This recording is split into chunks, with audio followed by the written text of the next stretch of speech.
बहुत स्वागत है आपके साथ। मैं हूं राकेश पांडे। सुपरफास्ट 100 में 100 बड़ी खबरों पर नजर डालेंगे, लेकिन सबसे पहले म्यांमार की तस्वीर हम आपको दिखाएंगे, जहां पर इस वक्त रूसी राष्ट्रपति व्लादिमीर पुतिन से मुलाकात प्रधानमंत्री नरेंद्र मोदी की। एक नई ऊंचाई को प्राप्त कर पाएंगे।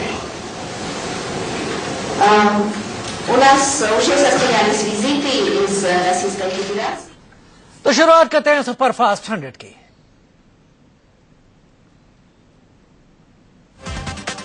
प्रधानमंत्री नरेंद्र मोदी म्यांमार में ईस्ट एशिया समिट में पहुंचे। ईस्ट एशिया समिट में आसियान के अलावा 7 और देशों के नेता शामिल हैं।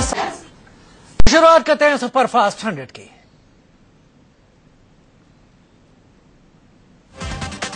प्रधानमंत्री नरेंद्र मोदी म्यांमार में ईस्ट एशिया समिट में पहुंचे। ईस्ट एशिया समिट में आसियान के अलावा 7 और देशों के नेता शामिल हैं। सभी से मोदी मिल सकते हैं। पीएम मोदी चीन के पीएम ली कचियांग से आज दोपहर बाद मुलाकात करेंगे। इसके अलावा आज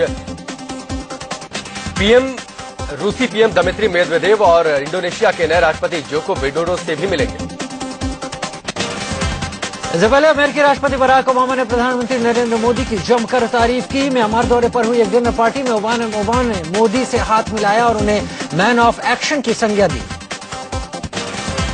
प्रधानमंत्री नरेंद्र मोदी म्यांमार के बाद आज रात ऑस्ट्रेलिया के लिए रवाना हो जाएंगे। 15 और 16 नवंबर को पीएम ऑस्ट्रेलिया के ब्रिस्बेन में G20 सम्मेलन में शिरकत करेंगे। मोदी 18 तक ऑस्ट्रेलिया के दौरे पर रहेंगे। ऑस्ट्रेलिया दौरे में पीएम मोदी क्रिकेट डिप्लोमेसी करते दिखेंगे। पूर्व क्रिकेटर कपिल देव और सुनील गावस्कर जैसे दिग्गज क्रिकेटर इस दौरे में उनके साथ होंगे। पीएम के साथ दोनों सिडनी, कैनबरा और मेलबर्न जाएंगे। एमसीजी के डिनर में भी दोनों खिलाड़ी शामिल होंगे। ऑस्ट्रेलिया में पीएम मोदी के आने को लेकर खास तैयारी की जा रही है। पीएम मोदी के लिए पनीर से खास चमचम मिठाई तैयार की जा रही है। इस बिल्लूज रेस्टोरेंट में भारतीय मिठाइयां और जलेबियां बनाई जाती हैं। 17 नवंबर को पीएम नरेंद्र मोदी सिडनी के अल्फोंस अरेना स्टेडियम के अंदर ऑस्ट्रेलिया में रहने वाले करीब 16,000 भारतीयों को संबोधित करेंगे। इस मशहूर अल्फोंस अरेना में दुनिया भर के बड़े बड़े आयोजन होते हैं। इस स्टेडियम के अंदर मोदी को सुनने के लिए करीब 16,000 लोग मौजूद रहेंगे। स्टेडियम के बाहर भी करीब इतने ही भारतीयों के पहुंचने का अनुमान है। जिन्हें टिकट नहीं मिल पाएगा उनके लिए बाहर बड़ी स्क्रीन लगाई जाएगी। म्यांमार दौरे के दूसरे दिन प्रधानमंत्री नरेंद्र मोदी नोबेल पुरस्कार विजेता और म्यांमार में विपक्षी नेता आंग सान सू की से मिले। मोदी की मुलाकात में सू की ने कहा कि भारत उनका दूसरा घर है। उन्होंने मोदी को अपने भारत से जुड़ाव की वजह भी बताई। इससे पहले म्यांमार की राजधानी नैपिताब में पीएम नरेंद्र मोदी ने आसियान देशों के सम्मेलन को संबोधित किया। पीएम ने कहा कि पूर्वी देशों के साथ रिश्तों को लेकर भारत गंभीर है। सभी आसियान देशों से हमारे गहरे संबंध हैं। आसियान सम्मेलन को संबोधित करते हुए पीएम मोदी ने एकजुटता पर जोर दिया। उन्होंने कहा कि म्यांमार से हमारे ऐतिहासिक संबंध है। म्यांमार भारत का महान पड़ोसी है। इससे पहले अपने विदेश दौरे के दूसरे दिन म्यांमार में पीएम नरेंद्र मोदी ने मलेशिया के प्रधानमंत्री हाजी मोहम्मद नजीब से मुलाकात की। दोनों देशों के पीएम और प्रतिनिधि मंडल के सदस्यों के बीच अहम द्विपक्षीय मुद्दों पर बातचीत हुई। म्यांमार में पीएम मोदी ने थाईलैंड के पीएम प्रयुत चनओचा से मुलाकात की। मोदी ने थाईलैंड के पीएम से कहा कि दोनों देशों के बीच अर्थव्यवस्था के क्षेत्र में सहयोग की ढेरों संभावनाएं हैं। म्यांमार में पीएम मोदी ने ब्रुनेई के सुल्तान से भी मुलाकात की। ब्रुनेई के सुल्तान हसनल बोल्किया के साथ हुई मीटिंग में पीएम ने कई अहम मुद्दों पर बातचीत की। भारत के पहले प्रधानमंत्री जवाहरलाल नेहरू की 125वीं जयंती के मौके पर कांग्रेस आज से कार्यक्रम शुरू करेगी। आज दिल्ली के तालकटोरा स्टेडियम में सोनिया गांधी और राहुल गांधी की मौजूदगी में कार्यक्रम की शुरुआत होगी। 17 और 18 नवंबर को विज्ञान भवन में इंटरनेशनल कॉन्फ्रेंस होगी, जिसमें दुनिया भर के तमाम नेताओं को बुलाया गया है, लेकिन प्रधानमंत्री मोदी को नहीं बुलाया गया। एनसीपी अध्यक्ष शरद पवार ने पार्टी कार्यक्रम की मजबूरी बताते हुए आने से इनकार कर दिया। सोनिया ने पवार को खुद निमंत्रण भेजा था। शिवसेना ने महाराष्ट्र के मुख्यमंत्री देवेंद्र फडणवीस के विश्वास मत पर सवाल उठाए। शिवसेना ने सामना में लिखा है कि कैसा विश्वास मत, बीजेपी ने विश्वास मत के नाम पर पाखंड रचा, नियम और कानून सब कुछ ताक पर रख दिया।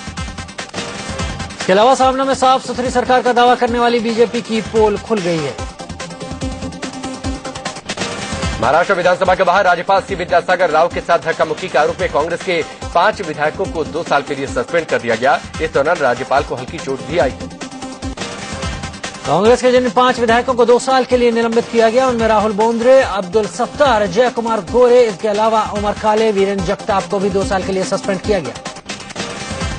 कांग्रेस के सस्पेंडेड विधायकों ने अपना बचाव करते हुए अपने निलंबन को गलत बताया। इनका कहना है कि इन्होंने राज्यपाल से बदसलूकी नहीं की। उन्होंने फैसले पर सवाल उठाते हुए कहा कि यह सब फिक्सिंग के तहत किया गया।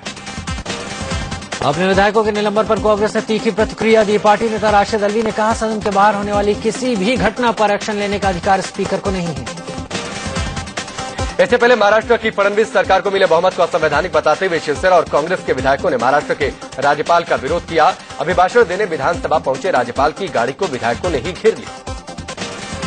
शिवसेना कांग्रेस विधायकों के शोर शराबे के बीच राज्यपाल सी विद्यासागर राव ने महाराष्ट्र विधानमंडल में अभिभाषण दिया। इस दौरान विपक्ष की तरफ से फिर से विश्वास मत प्रस्ताव लाने की मांग होती रही। महाराष्ट्र में बीजेपी सरकार को बाहर से समर्थन दे रही एनसीपी ने भी बीजेपी के विश्वास मत पर सवाल खड़ा कर दिया। एनसीपी नेता और पूर्व डिप्टी सीएम अजित पवार ने कहा कि सरकार को मतदान कराना चाहिए। और सीएम देवेंद्र फडणवीस ने शिवसेना और कांग्रेस को चुनौती दी कि वो चाहे तो अविश्वास प्रस्ताव ले आए। फडणवीस ने कहा कि किसी ने विश्वास मत के दौरान वोटिंग की मांग नहीं की और अगर अविश्वास प्रस्ताव आएगा तो उसका सामना करेंगे। इससे पहले शिवसेना कांग्रेस के विरोध के बावजूद महाराष्ट्र में फडणवीस सरकार ने बहुमत हासिल कर लिया। एनसीपी बीजेपी के लिए संकटमोचक साबित हुई, जिसके सदन में बाहर रहने पर ध्वनि मत से सरकार ने विश्वास मत जीता। अजित पवार के मुताबिक सरकार अगर वोटिंग कराती तो साफ हो जाता कि कौन किसके साथ है। पवार ने तो यहां तक कह दिया कि फडणवीस सरकार अल्पमत में है। अजित पवार ने यह भी कहा कि उनकी बीजेपी के साथ कोई फिक्सिंग नहीं है। दरअसल एनसीपी के 41 विधायकों के सदन से बाहर चले जाने के बाद बहुमत का आंकड़ा 124 हो गया। बीजेपी के पास 122 का आंकड़ा था ही, बाकी कुछ निर्दलीय विधायकों का भी समर्थन मिल गया। विधानसभा में शिवसेना ने हंगामा किया और विश्वास मत पर वोटिंग कराने की मांग की। स्पीकर के सामने वेल में आकर शिवसेना विधायकों ने बवाल किया, लेकिन स्पीकर ने ध्वनि मत के साथ बहुमत का ऐलान कर दिया। शिवसेना ने कहा कि बीजेपी ने लोकतंत्र का गला घोटने का काम किया है। शिवसेना नेता रामदास कदम ने कहा कि विश्वास मत हारने के डर से वोटिंग नहीं कराई गई, इसलिए फिर से विश्वास मत पर मतदान आवाजी मतदान किया है। अगर दूध का दूध, पानी का पानी करने का होता तो मतदान लेना चाहिए था। और ये महाराष्ट्र के विधानसभा को कालीमा लगाने का काम, घटना का गला घोटने का काम आज ये भाजपा ने किया है। कांग्रेस नेता और पूर्व सीएम पृथ्वीराज चव्हाण ने कहा कि सदन में जो हुआ उसे लोकतंत्र के काले दिन के रूप में याद किया जाएगा। उन्होंने मांग की कि फिर से विश्वास मत प्रस्ताव लाया जाए और वोटिंग हो। आज महाराष्ट्र की जनतांत्रिक इतिहास का एक सबसे काला दिन है। अल्पमत की सरकार चलाने की कोशिश भारतीय जनता पार्टी द्वारा हो रही है। बीजेपी ने कहा कि सरकार के पास सदन में पूरा बहुमत है। महाराष्ट्र के मंत्री विनोद तावड़े ने यह भी कहा कि सदन में किसी ने विश्वास मत पर वोटिंग मांगी ही नहीं तो फिर मतदान कैसे होता। सरकार का विश्वास मत किया है। विश्वास मत दाखिल होता है तब आवाज से शुरू होता है, कोई पोल मांगता है तो फिर वोटिंग होता है, और वो वोटिंग किसी ने मांगा नहीं, ये वास्तव है। और इसलिए ये बात स्पष्ट हो गई है। महाराष्ट्र विधानसभा के स्पीकर हरिभाऊ बागड़े ने विपक्ष के आरोपों को खारिज किया। स्पीकर ने कहा कि उन्होंने कोई पक्षपात नहीं किया और फैसला नियमों के आधार पर लिया गया। भले विपक्षी पार्टियां विरोध करें, लेकिन फडणवीस सरकार अब अगले 6 महीने तक बेरोक-टोक काम कर सकती है, क्योंकि एक बार विश्वास मत हासिल होने की 6 महीने तक विश्वास मत का फिर से प्रस्ताव नहीं आ सकता। फडणवीस सरकार के बहुमत हासिल करते ही नागपुर में जश्न का दौर शुरू हो गया। मुख्यमंत्री देवेंद्र फडणवीस के घर के बाहर पहले जमकर आतिशबाजी हुई, उसके बाद लोगों ने डांस किया। मुंबई से सटे ठाणे में महानगर पालिका मुख्यालय के सामने बीजेपी और शिवसेना के कार्यकर्ताओं के बीच झड़प हो गई। बीजेपी कार्यकर्ता फडणवीस सरकार के बहुमत साबित करने पर जश्न मना रहे थे, इसी दौरान ये झड़प हुई। शिवसेना के एकनाथ शिंदे महाराष्ट्र विधानसभा में विपक्ष के नेता बने। शिवसेना महाराष्ट्र में दूसरी बड़ी पार्टी है और पिछले दिनों शिंदे को पार्टी ने अपने विधायक दल का नेता भी चुना था। इससे पहले बीजेपी का हरिभाऊ बागड़े महाराष्ट्र विधानसभा के स्पीकर निर्विरोध तरीके से चुने गए। शिवसेना और कांग्रेस ने अपने अपने उम्मीदवार वापस कर लिए थे, जिससे हरिभाऊ निर्विरोध चुने गए। समाजवादी पार्टी के नेता आजम खान ने फिर विवादित बयान दिया। आजम ने कहा कि हिंदुस्तान में मुसलमानों की हालत अच्छी नहीं। आजम ने पीएम मोदी के खिलाफ भी जमकर जहर उगला। आजम ने कहा गुजरात में मुसलमानों ने मजबूरी में एक कातिल को वोट दिया। लखनऊ में वक्फ बोर्ड की कॉन्फ्रेंस में बोलते हुए आजम ने कई विवादित बयान दिए। यहां तक कि सूबे के मुखिया अखिलेश को भी आजम ने नहीं बख्शा। आजम ने कहा कि जब समाजवादी पार्टी के सुप्रीमो मुख्यमंत्री को ही डांटते हैं तो लगता है कि ऊंट पहाड़ के नीचे आ गया। मुलायम सिंह यादव की छोटी बहू अपर्णा यादव मोदी की मुरीद हो गई। अपर्णा ने कहा कि यूपी में केवल भौकाल तंत्र है, यहां बदलाव के लिए पीएम मोदी की राह पकड़नी होगी। बिहार के सीएम जीतन राम मांझी के विवादित बयान थमने का नाम नहीं ले रहे। मांझी ने गोपालगंज में बोलते हुए कहा कि जब सूबे के नौजवान बाहर मजदूरी करने जाते हैं तो उनकी बीवियां यहां क्या करती हैं, ये सबको पता है। चल जाते थे वहां जवान आदमी आप हैं, साल भर आते थे, तो आपकी पत्नी यहां घर पर क्या करती थी? सोचने की बात है।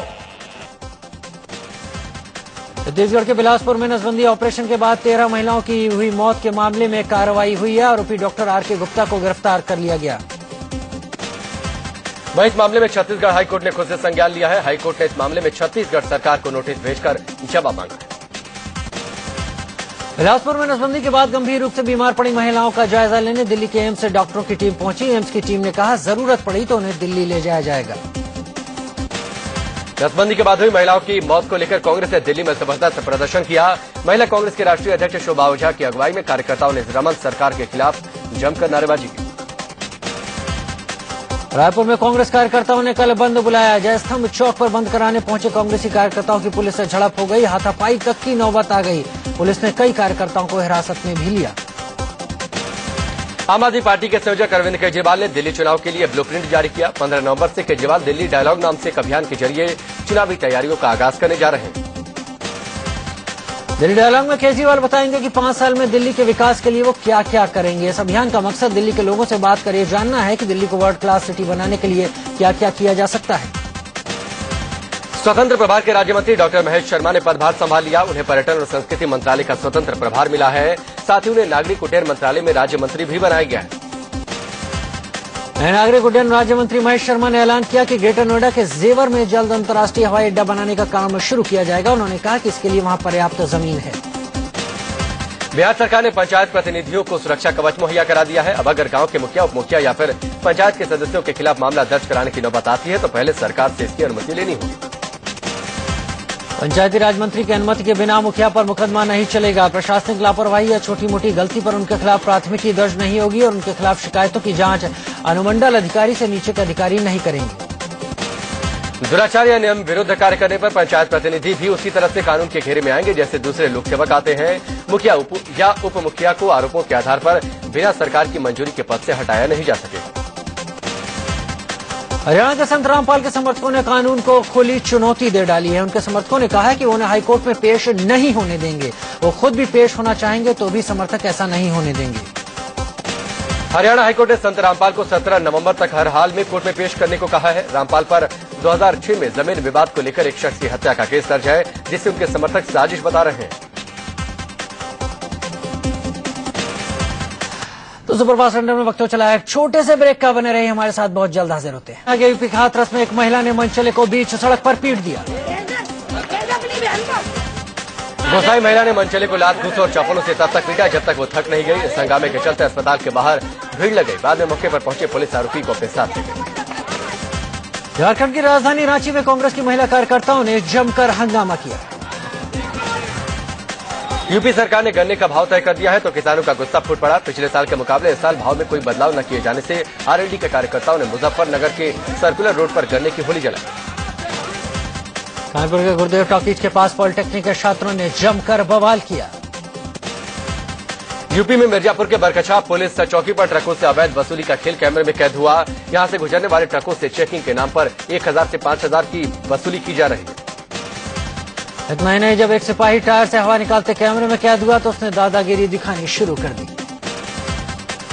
यूपी की राजधानी लखनऊ में जहरीली गैस के गुब्बारे फटने से दर्जन भर लोग बुरी तरह झुलस गए। इनमें बड़ी संख्या में बच्चे शामिल हैं। मामला गोसाईगंज इलाके का है।